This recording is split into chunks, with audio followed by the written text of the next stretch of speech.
Hi, I'm Chris Kenny, President and CEO of the Kenny Family ShopRites of Delaware, and we're here filming season 2 of Aisle Trials. And I wanted to welcome the judges, and if you could introduce yourselves. My name is Pedro Moore, entrepreneur, founder of Fun and Fuel, and a venture advisor to Terrestrial Capital.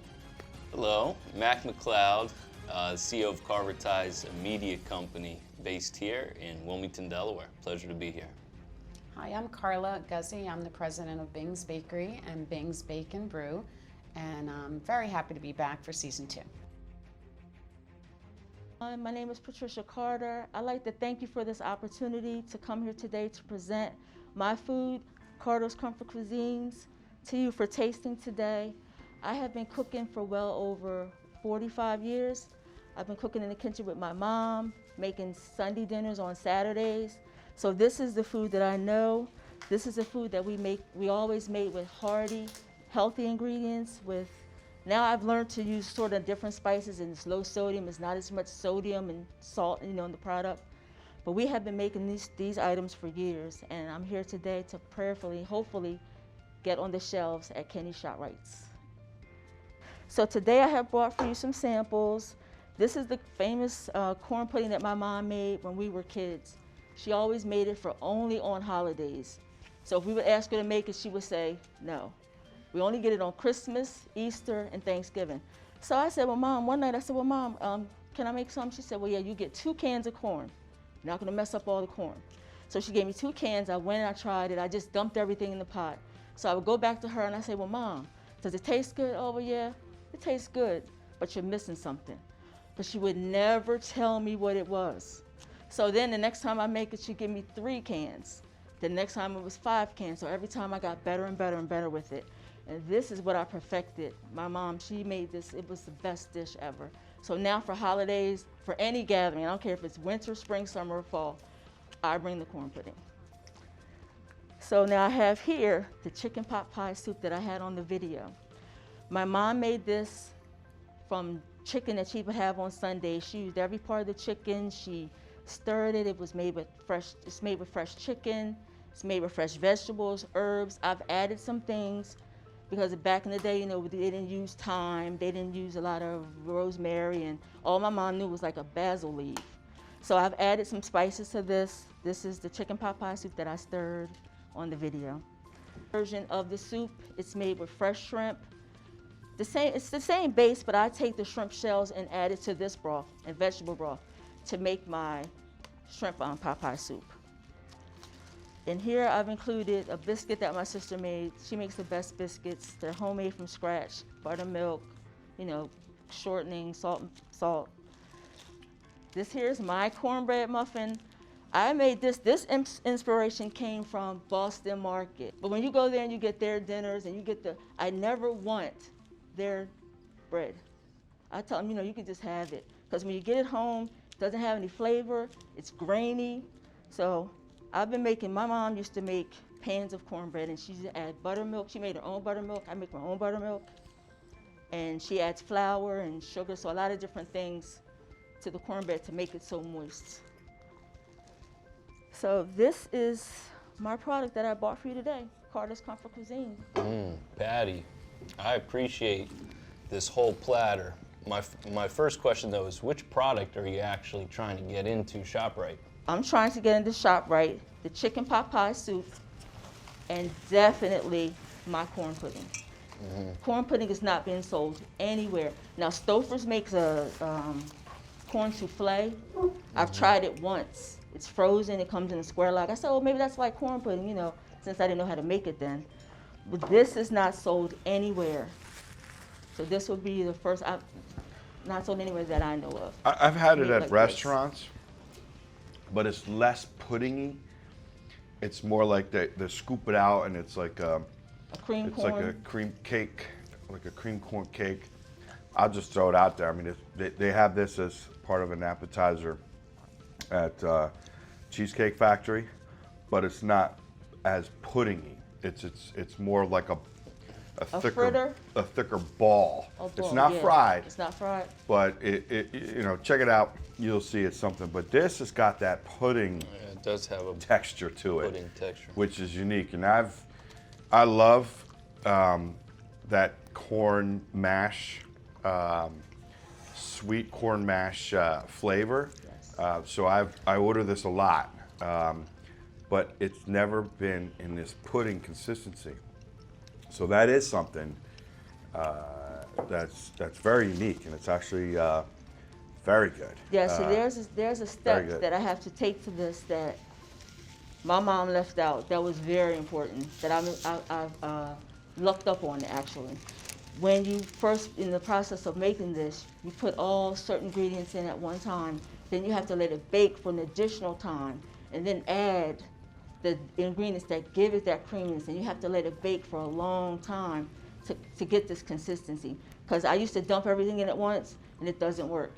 But it's a process that you have to mix to get that creamy consistency on the corn pudding. Now, how will you, regarding the consistency, because I'm assuming you're probably doing this at home right now. Yes. Now, if you want to get inside a large store and be at scale, how can you keep that consistency? How are you planning to keep that consistency with the actual manufacturer, that process? So have you got to that point yet? what I'm in talks now is, since COVID restrictions are lifting, I'm in talks to rent out a commercial kitchen so that I can be able to I have people lined up, volunteering, ready to help me make the soup, all vaccinated, COVID tested, to make the soup at the commercial kitchen.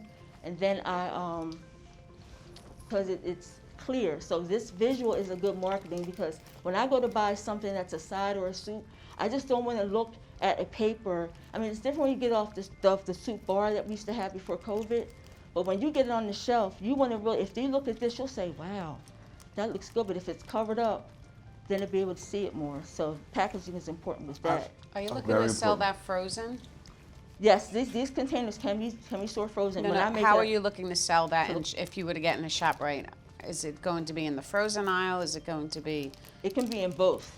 It can be also in the ready-to-eat where you have the soups and you prepare items, and it'll also be in the frozen there, like your macaroni and cheese and different things as a frozen side. Like, most of the supermarkets have it ready to go frozen. But the difference with my things is that once you thaw this out and you put it, say, in the oven for 20 minutes, 30 minutes, you can put it in the microwave, you can put it in the oven, you can put it on the stove, it bounces right back to life. So if it's in the refrigerators at ShopRite, what's the shelf life? The shelf life, I would say, this, now at home for me, and I know we're talking about the masses, I would say 3 days, 3 to 5 days, or freeze by. Like have a freeze by date, because if you freeze it, you can freeze it after 5 days. 7 days, actually, it's very good, but So- all fresh ingredients, so I have to at least say 3 days, freeze So by 3 I days. think my focus would then be on the freezer side, because I think if you do it in the refrigerator, I think your loss can be significant, right? Because if you're at the mercy of the consumers buying that product within 3 days, right? So you may want to think about that. You may have a longer shelf life and less loss if it's in a frozen area. Hey, Patty, I have a question for you. Yes. Can you walk us through a little bit your unit economics, what you would wholesale it to at ShopRite, and then what it would retail for? Okay. And maybe how that compares with other comparable items. Okay. Not as good, of course, as your corn pudding, but choices consumers could make. Can you walk us through a little bit the unit economics? Yes. So a 16 ounce of the chicken pot pie soup, it cost me $1.40 to make. I sell it for $10, and my profit margin is about 80%. What are you going to wholesale it to ShopRite at, and what is ShopRite supposed to sell it at? ShopRite can sell it at, I would say if this is, and I went and I saw another, it was a shrimp chowder. I bought it a couple weeks ago. It was a 32 ounce container, and it sold for $7. After I tasted it and I seen what it was like compared to mine, I still say that I can sell a 32 ounce container for $20, and I can sell a 16 ounce container for $10. Once they taste the freshness of it, the difference, the meats, the vegetables, I think that they would, the soup purveyor, the soup connoisseur, who doesn't want to have canned soup on the shelf or canned soup, they want to have something fresh, they will buy it. I've sold it at $25. Well, I've had a lot of soup vendors come in and I've tasted a lot of soup. And you can tell the vendors that come in and they have a commodity product that they're trying to sell at a massive scale at a low price point in the tubs that aren't clear, because if they were clear, you would see that it's mostly broth or it's mostly stock or some kind of filler. This is clearly a premium product.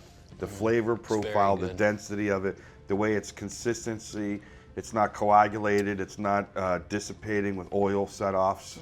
Yes. It is very done well, and it's a very good flavor. The shrimp, the chicken, both are really good. Cook with love. Thank Yeah, you. so I Cook mean, with it is a love. premium Comfort. product, and I'm sure that the shrimp at 32 ounces is definitely far lesser of a value than if you were 16 ounces for Yes, $10. I right. can definitely see that. So yeah, this is definitely a great product, and there's nobody selling that corn pudding. So I'd be excited to see if there was a way to find a way to get that scaled Now, what- item, you know, creating Sorry. packaging, UPC, you know, all the basics, get your kitchen certified, and really see how something like that could work. I mean, this is a really good product. And, Thank I'll you. emphasize definitely, you know, with the focus on packaging, you know, to make this sure, especially if this is going to be a unique item, Yes. make sure it stands out. Yes. And people can see. I don't know. I would challenge the whole clear thing. I don't know if that would, because you know sometimes the packaging, the covering can maybe sell it more. You know, just because you know when something's being shipped, you know, it may be moving all around. You don't really know how it's going to look at the end of the day on the shelf. But anyway, definitely when you get to the point of design, the package will be that Yes. point of. It will be much better than this. Well, Yes. thank you. Thank I you. really appreciate it. It was Thank very you. Very nice. good. Very Thank good. you so much. Thank you. Thank you for the opportunity. Yeah. Thank I'm you. grateful.